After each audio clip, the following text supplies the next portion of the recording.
Каждый год кот готовился к этому дню заранее.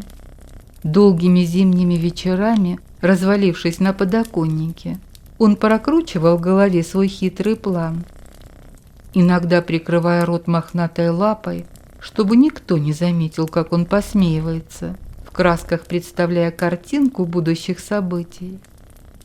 Часто он замирал на месте и, уставившись в одну точку, вновь и вновь мысленно возвращался к своей идее, пошагово обдумывая каждую деталь, каждый даже незначительный момент, каждый элемент своего замысла. Сценарий был отточен до остроты бритвы, были продуманы все варианты его развития, все ошибки прошлых лет были осмыслены и исправлены. И, наконец, этот день настал. Приоткрыв один глаз, кот тут же зажмурил его от яркого света солнца, чьи лучи проникали на чердак через небольшое окошко. «Готовность номер 1», — шепнул он сам себе и вскочил на лапы. «Приступаю к операции».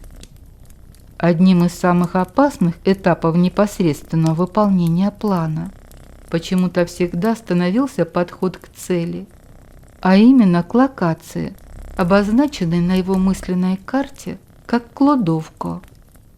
Он специально переиначил название комнаты, в которой обитал домовой, для конспирации, которая в таком деле никогда не бывала лишней.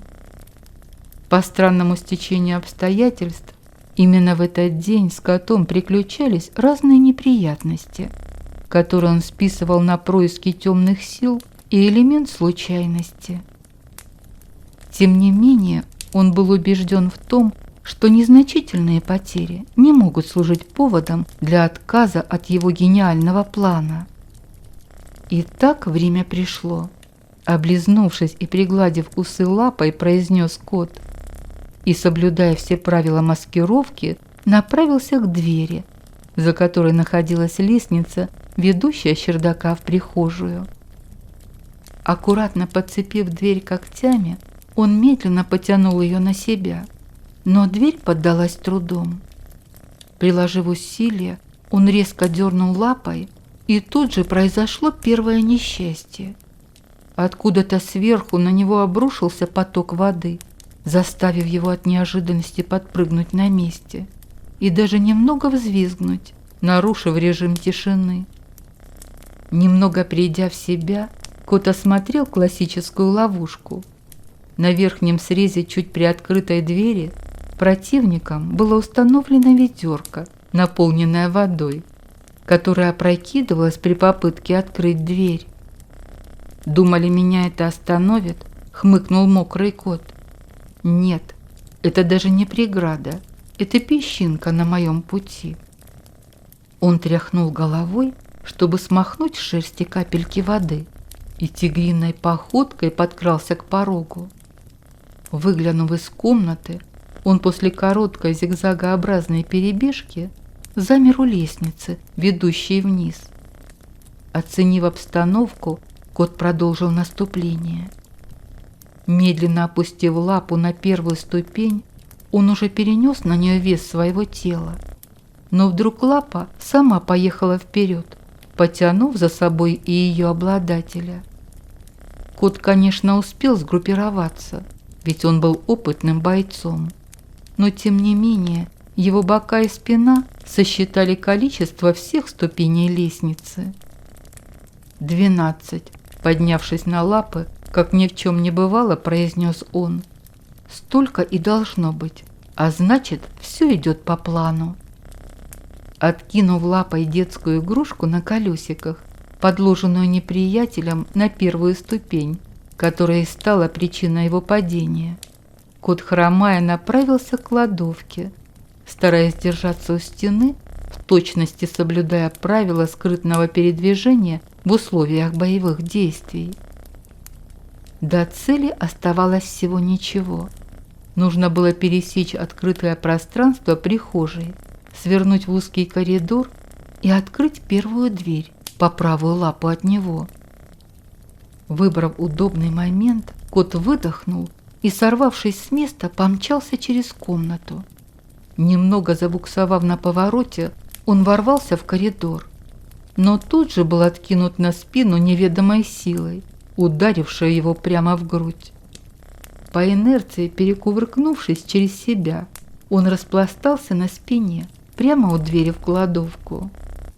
Собравшись силами, он поднялся на лапы и произвел разведку местности. По ее итогам оказалось, что причиной падения послужила прозрачная полоска скотча, натянутая в самом узком месте коридора. «Скотч!» – ухмыльнулся кот. «Это смешно.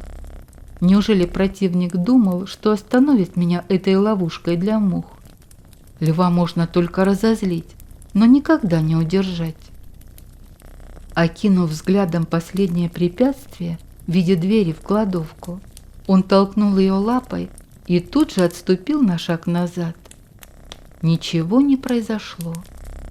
Убедившись в безопасности прохода, он шмыгнул в проем и остановился в центре комнаты. Домовой сидел на одной из полок и, еле сдерживая смех, смотрел на мокрого хромающего кота, за которым по полу тянулась полоска скотча, прилипшая к его хвосту. Кот же взирал на неприятеля с видом победителя, гордо задрав голову и распушив шерсть. Он медленно провел лапой по своим усам, всем своим видом демонстрируя пренебрежение ко всем лишениям, сопровождавшим его на пути к своей главной цели. Взмахнув хвостом, он приступил к финальной части своего безусловно гениального плана. «У тебя это, спина белая», – торжественно произнес кот и с чувством выполненного долга и приятного удовлетворения от успешного проведения операции направился на кухню, гордо подняв голову и вдыхая пьянящий аромат победы. Ты бы видел его лицо. Развалившись на подоконнике и подложив лапу под голову, рассказывал кот знакомому голубю, сидевшему на отливе. Да он даже дар речи потерял от моей шутки. Ну и кто я после этого, если не король юмора, да? Голубь прошелся по отливу, кивая на каждом шагу, и, взмахнув крыльями, улетел по своим делам. Кот бросил взгляд на бельевые веревки, натянутые за окном, и, прикрыв лапой рот, тихо засмеялся. На следующее 1 апреля скажу домовому, что у него шнурки на лаптях развязались. Это будет бомба.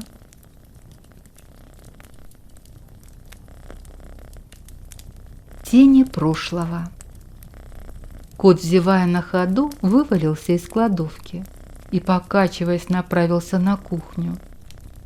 Сунув морду в щель между дверью и косяком, он протиснулся внутрь, краем глаза заметив взмах голубиных крыльев за окном.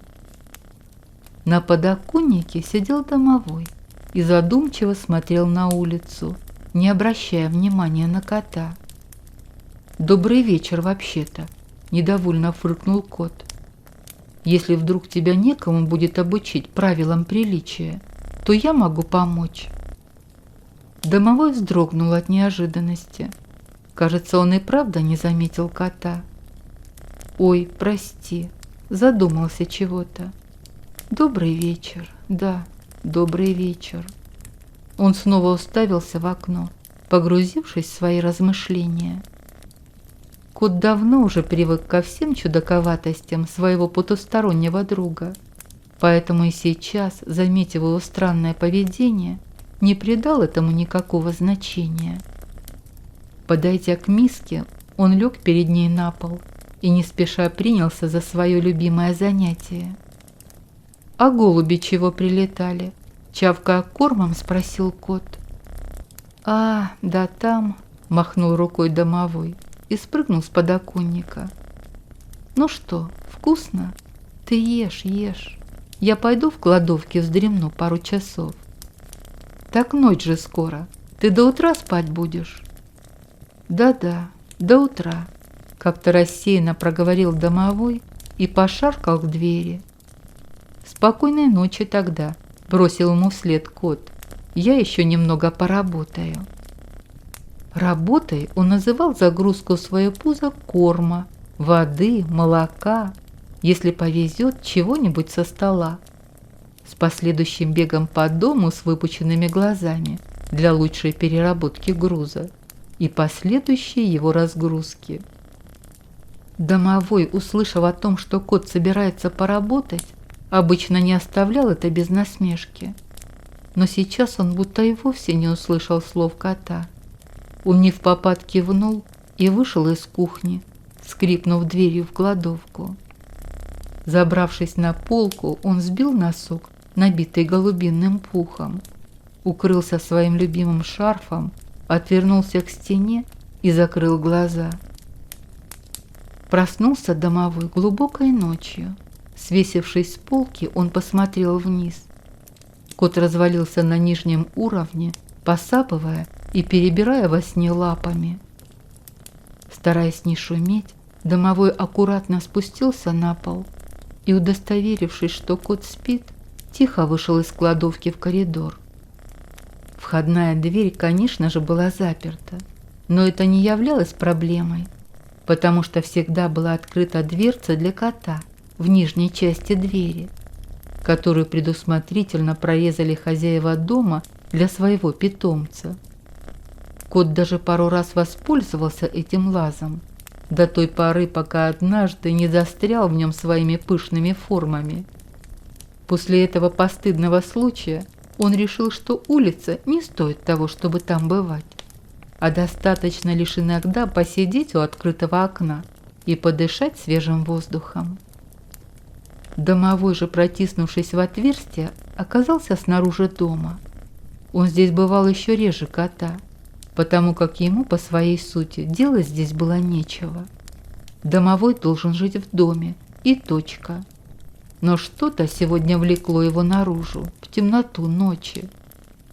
Перебравшись через невысокий забор по перекладинам, он спрыгнул на землю, оглянулся на дом, решительно выдохнул и направился по улице к окраине поселка, стараясь держаться ближе к оградам, чтобы не привлекать к себе лишнего внимания. Однажды из-под забора прямо перед ним выскользнул какой-то облезлый кот, сжимая в зубах убитую мышь. Заметив домового, он замер, удивленно разглядывая необычного для этого места путешественника. Кот хотел что-то сказать, но чуть не выронил из зубов свою добычу, поэтому лишь махнул хвостом и, перебежав через дорогу, бесшумно растворился в темноте. Когда до края поселка оставалось всего 2 дома, домовой заметно разволновался. Он то ускорял шаг, то останавливался, зачем-то протирая лицо ладонью и поправляя одежду. У последнего дома он и вовсе развернулся и зашагал обратно. Но, взяв себя в руки, все же заставил себя не сбежать и, протерев лапти листочком лопуха, шагнул вперед по проселочной дороге. Выходя из поселка, она петляла по полям, изредка пересекая лесополосы. Добравшись до первой посадки, домовой замедлил шаг и остановился, нервно потирая ладони. Голос его дрогнул и перешел в писк. Откашлявшись, он повторил попытку. «Я здесь, я пришел». Несколько секунд прошли в напряженном ожидании, а затем от мрака лесополосы отделилась тень и в одно мгновение оказалась рядом с онемевшим домовым. «Здравствуй, дорогой», – произнесла она и ткнулась острым носом в его плечо. «Здравствуй», – ответил домовой и обнял ее так, как 90 лет назад, в тот день, когда они виделись в последний раз. Домовой и Кикимора расположились на полусгнившем стволе поваленного дерева. Они сидели рядом, прижавшись друг к другу плечами, и не знали, с чего начать разговор. Каждый прокручивал в своей памяти события тех далеких времен. Домовой жил тогда в далекой северной деревне, в небольшом домике. Вместе с ним одну крышу над головой делили старик со своей такой же старой женой. Дед уже почти не ходил, но старушка заботилась о нем как умела. Домовой искренне любил этих людей, но и он понимал, что скоро их не станет. А участь домового без людей незавидна. Поначалу он еще сможет существовать в доме, но со временем произойдет одно из двух. Либо без должного ухода развалится старенький дом, либо, что скорее, он сам превратится в дикового, дикое неопрятное существо, живущее в заброшенных домах, без людского слова и тепла. Это самая страшная участь, которую мог себе представить любой хозяин дома. В это время он и познакомился с молоденькой 130-летней кикиморой. Ее из вредности наслал в соседний дом местный ведьмак, которому отказала хозяйка этого дома в близости. Кикимора обживалась на новом месте жительства, честно выполняя свою работу. Исправно гремела посудой, периодически била чашки, стоящие на краю стола, путала волосы хозяйки дома. В общем, никаких нареканий к ней не было. Домовому сразу приглянулась эта работящая девчонка, и он стал периодически захаживать к ней в гости. Кикиморе его ухаживания пришлись по душе, да и сам домовой тоже. Еще не старый, со своим домом, чувством юмора, добрый и в меру бурчливый. Новоиспеченная парочка стала жить на два дома. В доме Кикиморы они веселились от души, устраивая погромы и доводя хозяйку до седых волос. В своем жилище домовой сразу же установил правила, по которым обижать старичков было нельзя. Сюда они приходили ночевать после бурных и развеселых вечеров по соседству. Время шло, а эти двое все сильнее влюблялись друг в друга. Дело шло к тому, чтобы сыграть свадьбу. Домовой даже начал плести петлю, которую по старому обычаю нужно было накинуть на шею невесты, делая ей предложение. Но как раз в этот момент умер старик, отсчитав свои последние дни в этом мире. Домовой отнесся к этому событию философски. Ему уже приходилось видеть смерть своих хозяев, и он понимал, что ни один из них не вечен, хоть ему и было больно смотреть на распятую горем старушку. Он решил отложить предложение на пару месяцев. Негоже праздновать, когда беда в доме. Но дальше события стали развиваться еще стремительнее. Через пару дней на похороны старика приехал его сын. Закопав отца в землю, он поставил старушку перед фактом. Они вместе уезжают в город, где она всегда будет под его присмотром. Старушку ничего уже здесь не держало, и она согласилась. Сборы были недолгими, пара сумок да небольшой саквояж. Вот и весь скарб. Но самое страшное случилось, когда, вытащив все свои пожитки на улицу, она вернулась в дом и, положив старый сапог под печку, произнесла те самые слова, которые холодом обожгли сердце домового. «Дедушка-хозяюшка, поехали со мной в новый дом. Будешь жить, не тужить, как и здесь жили». Слово человека для его народа всегда было законом, и он не имел никакого права его нарушить. Если хозяева предлагают ехать с ними, то он должен ехать, и никак на это повлиять нельзя. Домовой даже не успел сообщить об этом своей избраннице. Нырнув в сапог, он свернулся в комок, закрыл глаза, сжал кулаки, да так и пролежал до самого приезда в новый дом. Точнее, в небольшую квартиру, в которой он и прожил еще очень много лет. После смерти старушки, которая протянула еще 3 года, квартира некоторое время пустовала. Но затем в нее вселилась внучка покойной со своим мужем Захаром и дочерью Зинаидой. Это было непростое время, потому что эта семья кажется, и знать не знала ничего ни о каких домовых. Он чувствовал свою ненужность и чах на глазах. Первое время он часто вспоминал свою кикимору, но годы брали свое, и все былое постепенно растворялось в сумраке памяти. Зинаида выросла, обзавелась семьей и съехала из квартиры, оставив родителей доживать свой век, который со временем тоже закончился, снова оставив домового в одиночестве. Он уже свыкся с мыслью о том, что ему предстоит превратиться в дикового.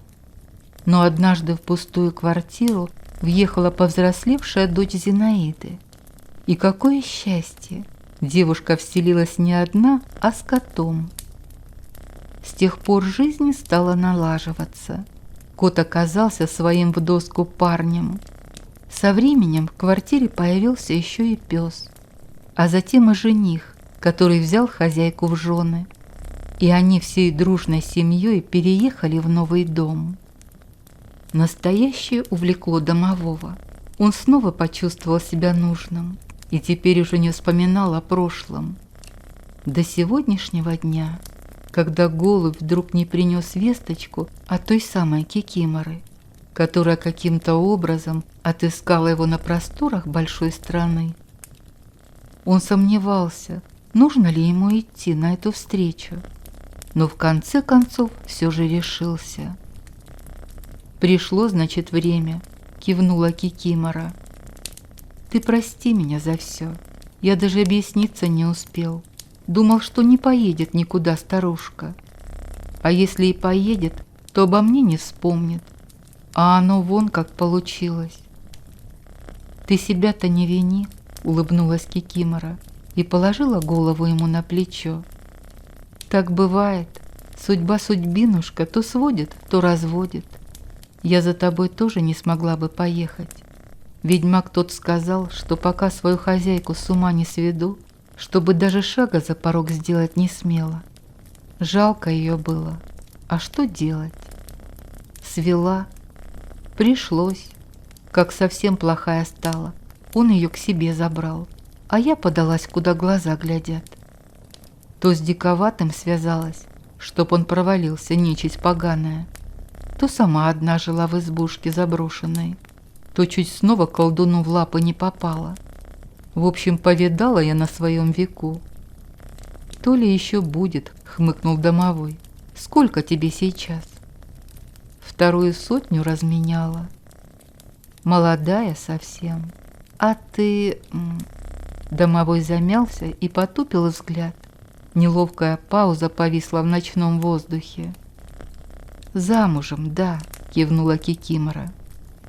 «Я искала тебя, но даже не знала, в какую сторону мне идти за тобой. Искала не 1 год и не 10. Долго искала. Потом с Лешим одним познакомилась. Хорошим оказался. Не обижает меня, не ругает, холит и лелеет. Только лес наш в прошлом году выгорел до самой земельки. Вот мы с ним и подались в путь искать новый лесочек бесхозный. Здесь неподалеку есть один, но там уже есть хозяин. Он нас на ночь приютил, да о местных и рассказал немного. Я у него про тебя спросила, пока муж не слышал. А леший этот и говорит: да, есть такой, живет по соседству. А потом и весточку от тебя получила с местом встречи. Думала не идти, думала, что семья у тебя. Ты женат? Нет, но семья есть и дом. Хорошая? Домовой снова засмущался и нервно почесал затылок. Да не бойся ты, не приду я к твоим шум наводить. Да и отвыкла я уже от домов. Мне все лесочки ближе. Расскажи о семье лучше. Да что рассказать? Хорошая семья. И кот есть, и пес, и даже ребенок имеется. Жаль, что все у нас с тобой так получилось. Все это бабка. Домовой хлопнул ладонью по бревну. Я же любил тебя, очень любил. Жениться хотел. А оно вон как вышло. «И я любила», — призналась Кикимора и вздохнула. Домовой поднялся на ноги и, сцепив руки за спиной, стал нервно расхаживать вдоль бревна. «Вот зачем ты пришла, а?» — выкрикнул он, остановившись напротив Кикиморы. «Вот плохо мне жилось, что ли? Все у меня есть, и дом, и кот, и все, что хочешь. Жил и горя не знал. А теперь, как тебя увидел, все наизнанку выворачивается. Я-то думал, что забыл тебя давно, а ты ж, гляди, сердце колотится, как тогда. Зачем? Или тебе плохо с твоим муженьком? Нормальный же, хороший, очень хороший. Ну и зачем тогда? А я и сама не знаю. Наверное, долги прошлому нужно отдать, сказать все, что не сказали, в глаза посмотреть и увидеть то, что не разглядели, помолчать о том, что не передать словами. Нужно иногда такое, понимаешь, чтобы дальше жить и не тяготиться прошлым. Кикимора поднялась с бревна и посмотрела на небо. Луна уже поднялась над горизонтом, и ее свет озарил лицо. Длинный тонкий нос торчал из плоского, как сковорода, лица. Два маленьких черных глаза без век и белков, будто две сливы, слегка выпирали из глазниц. Тонкие губы, как две подгнившие соломинки, прилипли друг к другу. Она почти не изменилась. Все такая же красотка, подумал домовой и, шагнув к ней, заключил ее в свои объятия. Так они и стояли у края лесополосы, две нечисти, когда-то любившие друг друга, но волей судьбы разбросанные в разные края земли. Стояли молча, прижимаясь друг к другу, иногда слегка отстраняясь и, будто бы не веря в происходящее, вглядываясь в лица друг друга. Действительно ли все происходит на самом деле? Когда на востоке занялась зорница, Кикимора вздохнула и, положив голову на плечо домового, прошептала: «Мне пора. Скоро муж проснется, и мы дальше пойдем». Домовой крепко прижал ее к себе. Ему казалось, что он должен сказать ей какие-то важные слова, но никак не мог понять, какие именно. «Ты...» «А давай не будем ничего говорить», — шепнула Кикимора. «Ты просто знай, что я где-то есть, а я буду знать, что где-то есть ты». Мы и раньше это знали. Да, но мы никогда не думали о том, что сможем сказать об этом, глядя в глаза друг друга. И кто знает, может быть, еще когда-нибудь скажем. Все, мне пора. Береги свою семью и свой дом. Важнее ничего не будет в этом мире. Кикимора оторвалась от домового и, не прощаясь, бесшумной тенью скользнула в темноту лесополосы.